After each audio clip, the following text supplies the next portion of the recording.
Tout d'abord, par rapport au match, on essaye d'être assez solide et de gagner les duels, et puis après d'essayer de faire la différence assez vite. Après oui, j'ai marqué 2 buts mercredi, puis 2 buts encore ce soir, mais c'est avant tout avant le collectif et au super groupe qu'on a, qui me permet d'être si bien et de marquer à chaque fois. Donc après les buts, ben voilà, le ballon arrive, je réfléchis pas, pour moi, je suis un tueur, je veux marquer, le plus important c'est de marquer. Voilà.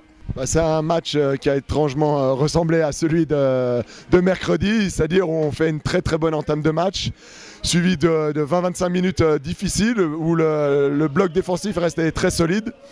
Et c'est ce qui nous avait manqué il y a 15 jours, 3 semaines avec la série de matchs nuls et la défaite contre Lancy.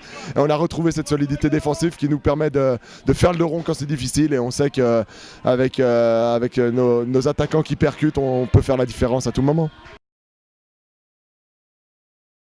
Sur les 5-6, ça inclut le match de Lancy, on en prend 4 déjà sur un match. Mais rien que sur les 3 derniers, Cholet, le match de coupe ce mercredi, et puis aujourd'hui, 0 but sur les 3 derniers matchs, c'est très satisfaisant. On va tout faire pour, mais on sait que c'est une équipe très difficile à manœuvrer, qui plus est sur son terrain de Varambé. Donc on sait que même s'ils ne jouent plus rien, ils ne laisseront pas la victoire. Donc il faudra être encore solide si on veut ramener quelque chose de là-bas. Steve Vatmer, alors bravo déjà pour votre victoire. C'est une victoire qui peut vous rapprocher sérieusement de la deuxième Ligue Inter. Il faudra attendre le résultat de demain de l'autre équipe qui est Lancy Sport. Et je vous félicite encore. Maintenant, vous pouvez me faire une petite analyse sur le match, la première mi-temps déjà, et puis ensuite la deuxième mi-temps. Alors on a eu une première mi-temps, heureusement qu'on a mis ce but en début de match, ça nous a déjà libéré un petit peu, mais c'est vrai que c'était une fin de deuxième mi-temps assez difficile. Après cette deuxième mi-temps, elle était aussi assez difficile comme la fin de la première mi-temps. Heureusement que Kaleja a pu marquer le deuxième but, ça nous a un peu soulagé et puis ça nous a un peu lâché aussi. Alors, en compagnie de David Vaucher, le portier du FC Honnay, en une seconde défaite 3-0 face à Calais Bossy, après la défaite en coupe mercredi sur le même score. Qu'est-ce qui n'a pas fonctionné aujourd'hui ?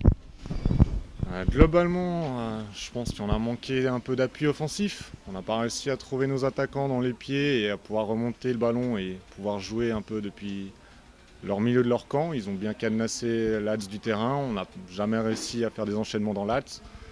Et après, ils profitent un peu de nos erreurs et donc voilà, on termine avec le même score.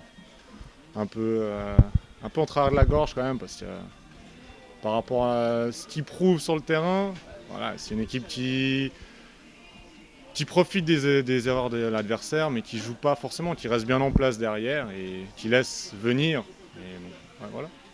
Bon, maintenant Calais Bossy est presque champion, vu qu'ils ont 8 points d'avance à 3 matchs de la fin, en tout cas du côté de Lancy Sport. Maintenant, on va commencer à préparer la saison suivante, on imagine, du FC Honnay. Qu'est-ce qu'on peut vous souhaiter pour la saison prochaine ? Je pense à conserver l'esprit d'équipe qu'on a, essayer de se renforcer dans les secteurs où on pêche un petit peu au niveau du nombre de joueurs. Espérer qu'on ait un petit peu plus de concurrence sur toute l'année avec un petit peu moins de blessés sur le reste de l'année et puis je pense que tout ira bien.